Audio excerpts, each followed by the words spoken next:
Olá, está começando mais um JR Entrevista. Eu sou a Tainá Farfan. Seja muito bem-vindo, seja muito bem-vinda, você que está com a gente aqui no JR. E aqui comigo está o chefe da pasta, que cuida de uma área que interessa a muita gente e movimenta vários setores da economia. Eu converso hoje com o ministro do Turismo, Celso Sabino. Ministro, seja muito bem-vindo ao JR. Obrigado, Tainá. Olá a todos os telespectadores aqui da Record. É um prazer te receber aqui. Ministro, eu quero começar falando sobre um assunto que está movimentando o Rio de Janeiro, mas não deixa de movimentar também a imprensa e o Brasil todo, que é o show da Madonna, né? Eu sei que o investimento nesse show é muito mais por parte do investimento estadual, também há uma parceria privada. Se eu não me engano, tem ali também um incentivo do governo federal. Mas fato é que movimenta o turismo e a economia local, em torno de 200 milhões de reais, é o que a Prefeitura do Rio está calculando. Eu gostaria de saber do senhor e, claro, do governo federal, como que o governo enxerga esse tipo de evento internacional e se há algum tipo de projeto para trazer novos artistas internacionais ou se o foco é mais aqui no Brasil mesmo? Bom, Tainá, o setor de eventos no nosso país, ele movimenta bastante a economia e gera muitos empregos, né? Eventos como esse que vai acontecer no próximo final de semana, o show de uma grande artista internacional na cidade do Rio de Janeiro, é exemplo de outros que já tivemos na cidade do Rio, em São Paulo, aqui em Brasília, em outras cidades. Ele não só movimenta a economia, promove a geração de emprego, mas também contribui muito para o turismo, né? A nossa perspectiva é de que mais de 150 mil turistas estejam visitando a cidade do Rio de Janeiro, especificamente para participar desse show da Madonna. Vai movimentar em torno de 1,5 milhão de pessoas ali, entre cidadãos da cidade do Rio, do estado do Rio e os turistas que vão participar. O governo federal reconhece a importância do setor de eventos, por isso, recentemente, inclusive, através de uma participação do ministro Fernando Haddad nas negociações com o Congresso Nacional, nós encontramos um consenso, um acordo num texto para manter o programa emergencial de apoio a esse setor tão importante para a nossa economia, funcionando com benefícios e renúncias fiscais por parte do governo federal. Além disso, o Ministério do Turismo, o Ministério da Cultura e outros ministérios do governo do presidente Lula têm atuado para fomentar, sobretudo, turistas nacionais, artistas nacionais, artistas brasileiros nos principais e grandes eventos do nosso país, como é o caso do que está se avizinhando agora, que é o São João, as festas de São João. Ministro, agora eu quero entrar um pouquinho mais na política. Eu queria falar sobre a relação do governo com o Congresso Nacional, que recentemente tem sido um pouco turbulenta, digamos assim. O senhor é deputado pela União Brasil, eleito pela União Brasil. Nesse momento, o gatilho do último atrito, digamos assim, foi a judicialização do governo da desoneração e consequente suspensão da desoneração da folha de pagamentos, que tinha sido aprovado, inclusive por ampla maioria ali no Congresso Nacional. Já há entidades que representam os setores, os 17 setores, que estão anunciando prováveis demissões. O presidente do Congresso, Rodrigo Pacheco, até chegou a dizer que gostaria de rediscutir esse assunto em uma nova proposta e que precisaria de o governo e os setores e os municípios sentarem para conversar. Qual a sua avaliação sobre esse assunto e sobre esse cenário atual, essa relação governo-Congresso Nacional, em especial sobre a desoneração da folha de pagamentos? Eu avalio que o governo tem alcançado muitas vitórias no Congresso Nacional. As principais pautas do governo têm sido aprovadas pela Câmara dos Deputados e pelo Senado Federal. Nós temos aí, durante o ano de 2023 e já no início de 2024, praticamente todas as pautas de interesse maior do governo brasileiro tiveram a sua aprovação, algumas até de forma célere no Congresso Nacional. Está aí a discussão sobre a mudança das regras e dos princípios dos impostos relacionados ao consumo, a PEC da reforma tributária, que foi aprovada de forma bastante célere. E agora já se inicia a discussão das leis que vêm regulamentar esses tributos que incidem sobre o consumo. O presidente Arthur Lira tem dado depoimentos de que pretende ver esse pacote de leis aprovados durante o primeiro semestre ainda. Então, a discussão de protagonismo, o debate de pautas que são importantes para qualquer país, seja no Brasil, seja na Alemanha, seja na Inglaterra, ela vai ser acalorada e ela vai ter pontos de inflexão. Mas eu avalio como positivo os debates até aqui. O governo tem alcançado vitórias, o Congresso também tem alcançado vitórias, aprimorando os textos onde entende que é importante. E eu acho que o debate vai acontecer, acontece em qualquer governo, desde o primeiro dia até o último dia, a disputa por protagonismo, pelos interesses, às vezes regionais, às vezes políticos. Mas nessa pauta especificamente, o senhor concorda com uma rediscussão em uma nova proposta?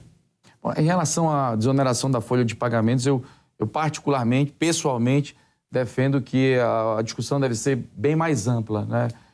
O que se chegou até hoje no Brasil foram arremendos tributários que têm beneficiado alguns setores em detrimento de outros. Nós temos setores da economia que não pagam, por exemplo, imposto de renda algum, e tem setores da economia que pagam um imposto de renda elevadíssimo. Há produtos e serviços na nossa economia que pagam tributos sobre o consumo extremamente elevados, e há produtos e serviços na nossa economia que não pagam nada de tributos sobre o consumo. Isso, o avanço da legislação, desde a aprovação da Constituição de 1988 até hoje, o avanço da legislação tributária no Brasil tem causado aí, hoje nós temos uma grande coxa de retalhos, e vale aquele setor, aquele produto que tem mais influência política, ou que tem mais permeabilidade dentro do Congresso Nacional, para ver o seu produto, o seu serviço, a sua atividade ter uma tributação menor. Então, eu particularmente defendo, não sei se você sabe, eu sou auditor fiscal de carreira, sou uma pessoa muito curiosa nesse ramo, inclusive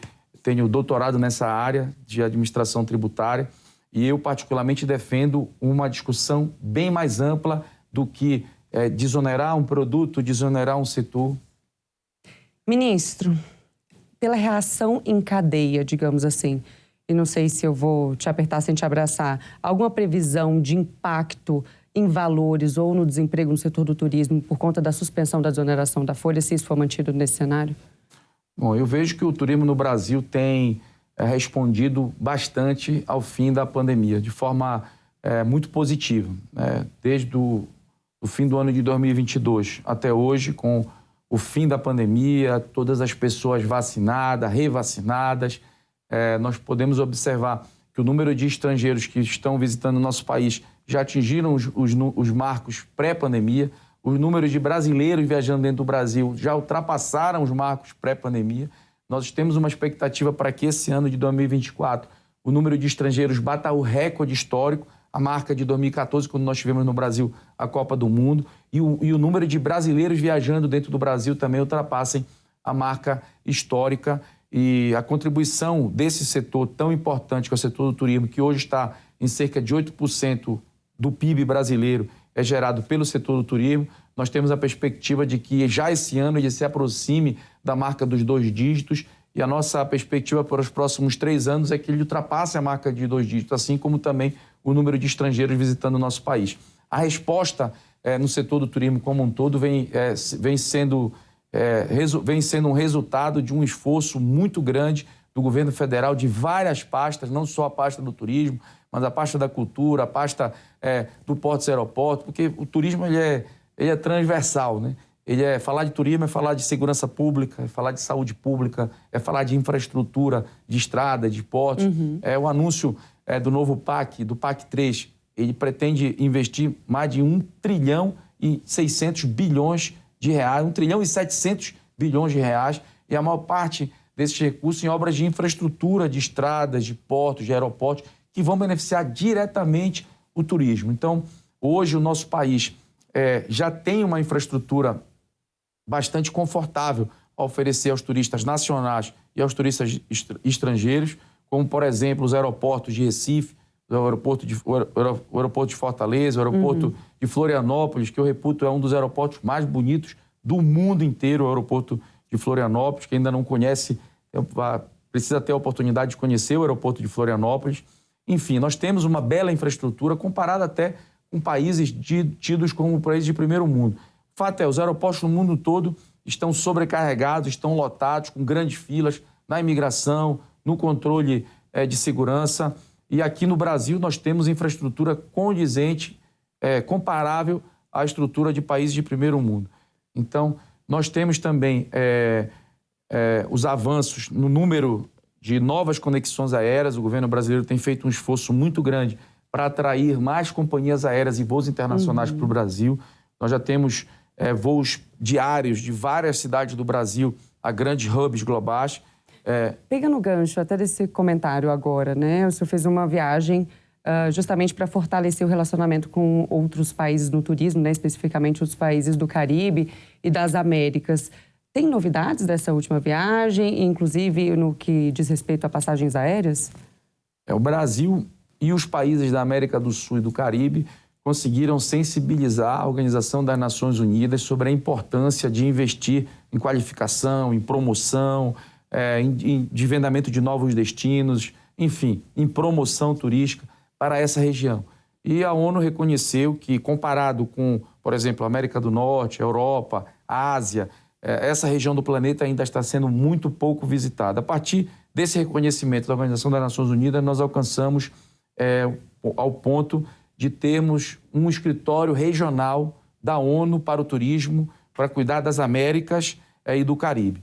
E uma importante vitória do governo brasileiro é que esse escritório regional da ONU para o turismo vai funcionar no Brasil, na cidade do Rio de Janeiro.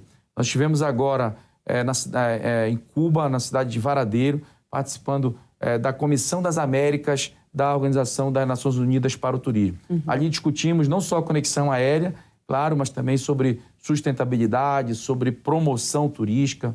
O governo brasileiro tem atuado para aproximar, especialmente a região norte do Brasil, dessa região que é a América do Norte e o Caribe. Estamos tão próximos hoje, mas ao mesmo tempo tão distantes. Se você quiser buscar um voo, por exemplo, da cidade de Belém, para uma cidade no Caribe, você precisa vir a Brasília ou ir a São Paulo. Fazer uma escala no Panamá. Às vezes desviar até o Canadá, até o Panamá, para poder chegar no destino. E ali, algumas ilhas do Caribe, você está a 3, 4 horas de voo de distância. Então, nós estamos aí com o diálogo avançado, com 3 companhias aéreas caribenhas, para buscar mais voos, para aproximar essa região do nosso país, dessa região tão importante do planeta. E também para que os turistas europeus, norte-americanos, asiáticos que busquem o Caribe possam adquirir pacote conjugado Caribe e Brasil, Caribe e Amazônia, Caribe e Nordeste brasileiro. Excelente, ministro. E você pode assistir ao JR Entrevista na Record News, às 7h45 da noite, no portal R7, no Play Plus, no Jornal da Record, no JR 24 horas, à 00h30 e também nas nossas redes sociais. Ministro, agora um assunto que está aí na boca do povo. Muita gente tem falado sobre o alto preço das passagens aéreas. Há algum projeto da pasta para tentar diminuir o preço dessas passagens? Aí eu já acredito que seja algo casado ali com o Ministério de Portos e Aeroportos e, consequentemente, né, abaixando o preço das passagens aéreas, acaba fomentando ainda mais o turismo no Brasil. Bom, Tainá, excelente questionamento, uma oportunidade muito grande. Nós vamos ter de conversar com você, brasileiro, que está nos acompanhando aqui através das lentes da Record. Desde o primeiro dia que assumimos o Ministério do Turismo, por orientação do presidente Lula, nós estamos focando bastante em obter condições para que, especialmente o brasileiro mais humilde, possa fazer turismo dentro do Brasil. Fato é que a fórmula de cálculo hoje dos preços das passagens, ela se dá e beneficia aquela pessoa que se planeja, programa a sua viagem com antecedência. Então, você que está nos assistindo, quer conhecer as praias do Nordeste, quer ir para Fortaleza, no Ceará, quer conhecer Alagoas, Maragogi, ou quer conhecer São Paulo, Rio de Janeiro, quer vir conhecer os nossos emblemas da nossa democracia, da nossa república aqui em Brasília, quer conhecer a Amazônia, cidade de Belém, a cidade de Manaus, eu convido você a programar a sua viagem com pelo menos 3 meses de antecedência.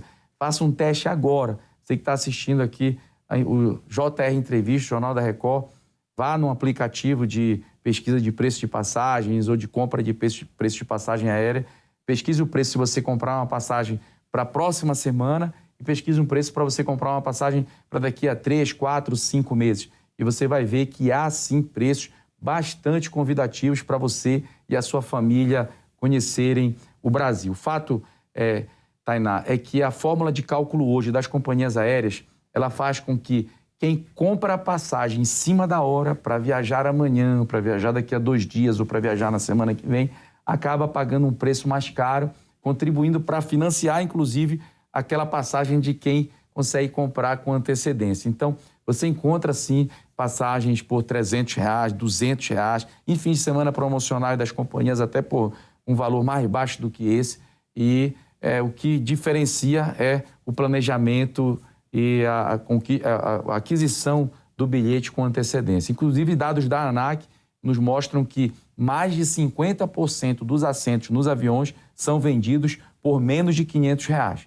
Então, o Brasil está aí, gente, com infraestrutura, com praias belíssimas, com a melhor culinária do planeta, nas mais diversas regiões do país. Você precisa conhecer o Brasil, você não pode perder a oportunidade de viajar pelo nosso país. O problema é passagem aérea. Compre com antecedência de pelo menos 3 meses, 4 meses, que você vai ver que os preços estão bastante convidativos. Ministro, então, momentaneamente, não há o que o governo fazer para reduzir essas passagens para essas pessoas que precisam comprar de forma mais imediata. A solução, nesse momento, é planejamento. O governo brasileiro tem atuado em várias frentes, não só o Ministério do Turismo, mas também o Ministério de Portos e Aeroportos, para encontrarmos ferramentas para que o ambiente de negócio do setor de aviação civil no Brasil seja mais favorável, de maior concorrência e, com isso, os preços, todos os preços, até quem compra com mais antecedência e quem compra em cima da hora, sejam preços mais baratos. Mas o governo não planeja, nesse momento, intervir nos preços, tabelar preços ou fazer qualquer tipo de política de intervenção econômica ou administrativa nas empresas que estão funcionando no Brasil. O que a gente tem buscado? O diálogo no sentido de que os principais custos dessas empresas, como, por exemplo, leasing de aeronaves, financiamento de aeronaves, aquisição do querosene de aviação, os principais custos dessas empresas possam ter um ambiente mais favorável, possam ter custos mais baixos para que essas empresas tenham condições de ofertar passagens mais baratas. Estamos atuando também junto ao Congresso, por exemplo, na possibilidade de que dentro da Amazônia Legal, um setor ainda muito pouco alcançado pelas companhias aéreas nacionais, com pouca frequência de voos, pouca frequência de viagem, dentro da Amazônia Legal, seja permitido que companhias aéreas internacionais que voem para o Brasil possam fazer voos domésticos dentro da Amazônia. Essa medida, sem dúvida nenhuma, vai permitir que nós tenhamos empresas, por exemplo, low cost, inclusive sul-americanas, voando dentro da Amazônia Legal, ofertando passagens mais baratas. Então, o governo tem sim atuado em várias frentes, o governo Lula tem pessoalmente se empenhado nessa questão, e eu tenho certeza que dentro em breve, com as medidas que estão sendo tomadas, nós vamos ter preço mais barato até para quem compra passagem em cima da hora. E digo, quem compra passagem acima de R$ 1.500, Tainá, são cerca de 3% a 4% das pessoas que viajam dos assentos vendidos nos aviões. Segundo a ANAC, mais de 50% dos assentos são vendidos por menos de R$ 500. Volto a convidar você que está nos assistindo a viajar pelo Brasil, a conhecer os encantos do nosso país, adquirindo, se for por via aérea, adquirindo seu bilhete com mais de 3 meses de antecedência. Muito bom, ministro. Ministro, nosso papo está excelente, mas eu vou ter que chamar um rápido intervalo, é bem rapidinho. O JR Entrevista volta já já e daqui a pouco a gente continua a nossa conversa com o ministro do Turismo, Celso Sabino. Até já.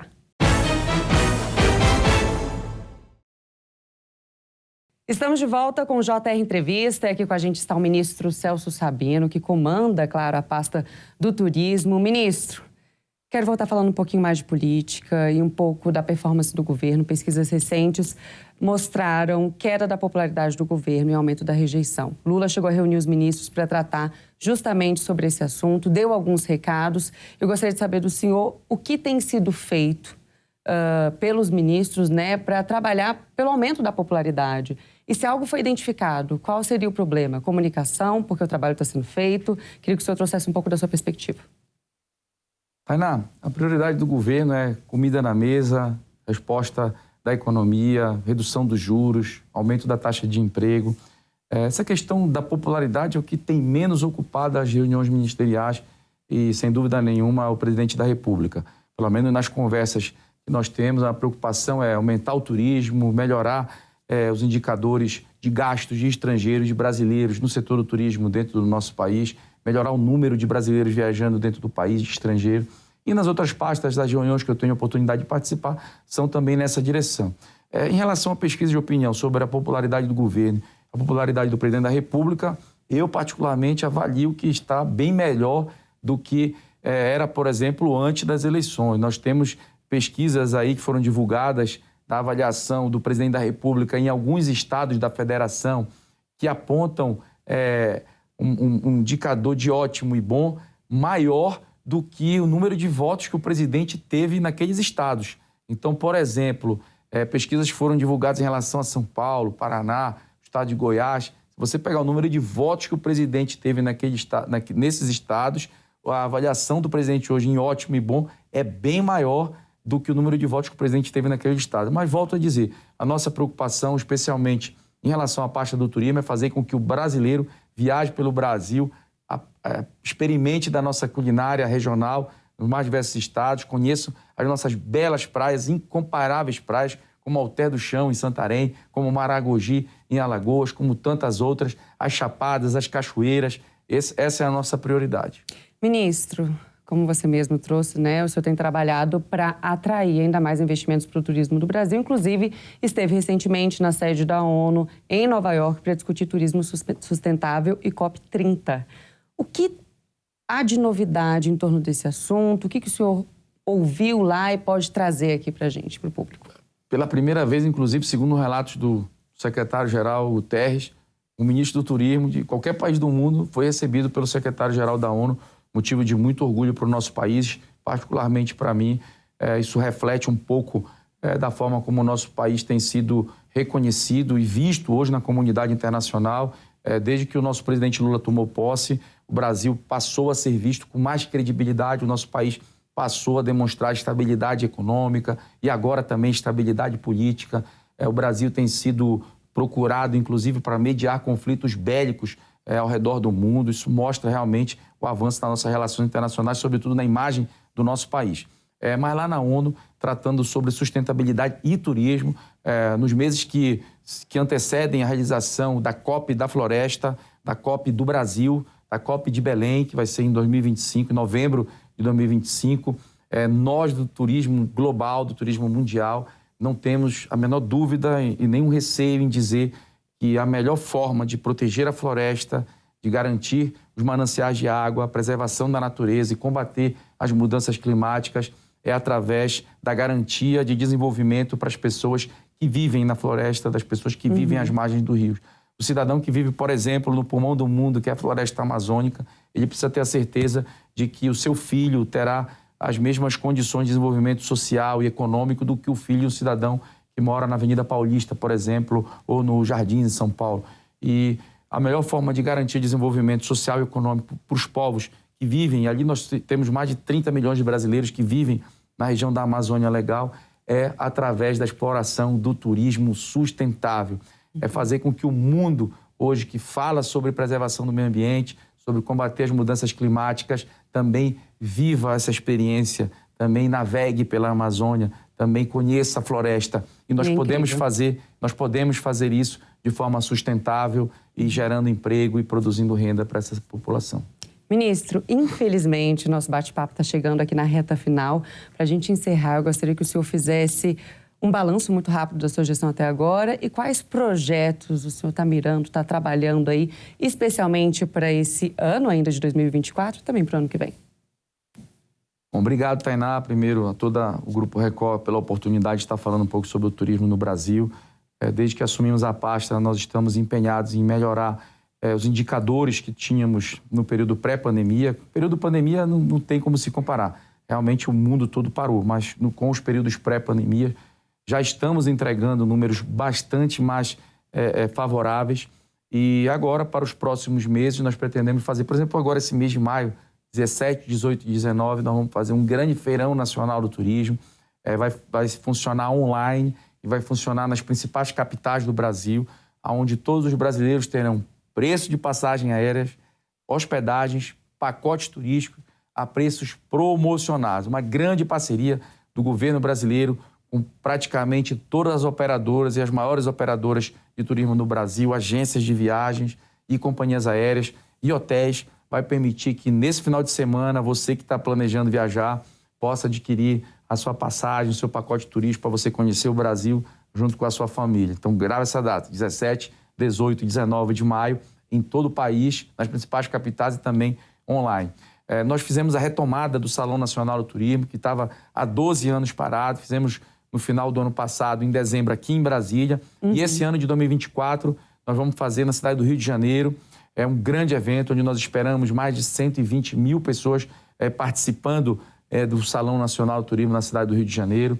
Também estamos aqui em Brasília com o projeto Conheça o Brasil Cívico, Conheça o Brasil Cívico, trazendo estudantes, secundaristas, universitários, professores, pesquisadores para a nossa capital federal, para conhecer os nossos atrativos turísticos, que são aqui os emblemas, os símbolos da nossa república, da nossa democracia. Sem dúvida nenhuma, um projeto muito importante do governo do presidente Lula. Excelente. E também, agora até o final de maio, nós vamos fazer um grande anúncio. O presidente Lula vai anunciar todos os investimentos públicos e privados que estão sendo feitos e que e começarão a ser feitos a partir desse ano e do ano que vem no setor do turismo. Nós estamos hoje no Brasil vivendo um verdadeiro boom do turismo, especialmente pela crença que os empreendedores privados estão tendo nesse setor. São dezenas e centenas de novos aparelhos turísticos, cito parques temáticos, parques de visitações, parques de águas térmicas, resorts, hotéis em todo o país. Então, excelente.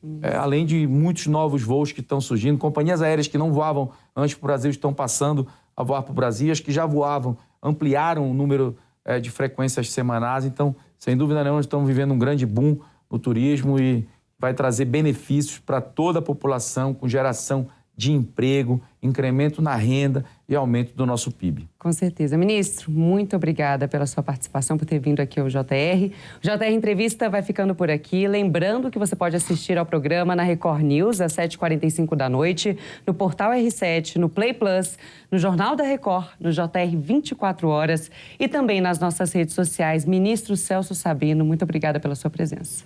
Obrigado, Tainá. Obrigado a todos os telespectadores e à TV Record. Um ótimo dia, uma ótima noite a todos. Obrigada. Obrigada, claro, a você também pela sua companhia. Até uma próxima. Tchau, tchau.